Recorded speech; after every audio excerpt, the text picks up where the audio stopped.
বুকটা ফাইটা যায়। বন্ধু যখন বউ লইয়া আমার সামনে দিয়া রঙ্গ কইরা হাইটা যায়, বুকটা বড় ফাইটা যায়। এই যুবকদেরকে যেরকম ভাবে নষ্ট বষ্ট করেছে এই 2 টাকার নর্তকী।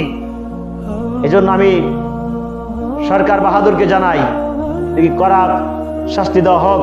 ইতিপূর্বে যে সংসদ ভবন পবিত্র একটা জায়গা, এখানে আমাদের স্বৈরাচার শেখ হাসিনা যখন তার মনটা খারাপ থাকতো তখন তিনি কি করতেন, নর্তকী দিয়া গান গাইতেন তার মনকে ভালো করার জন্য।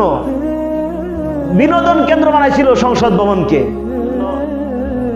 কয়েকদিন আগে আবার মমতাজ আফা, আপনাদের তো মমতাজ খালা, আপনাদের প্রিয় ব্যক্তিত্ব, বুকটা ফাইটা যায়।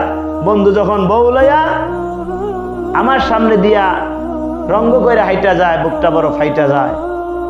এই যুবকদেরকে যেরকম ভাবে নষ্ট বষ্ট করেছে এই 2 টাকার নর্তকী। যুবকদেরকে গুনার দিকে ধাবিত করছে। তিনি যুবকদের বুক ফাটাইছে, আজকে তার কারাগারে বুক ফাটানো দরকার।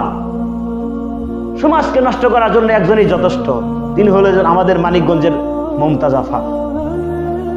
এজন্য আমি সরকার বাহাদুরকে জানাই, কড়া শাস্তি দেওয়া হোক।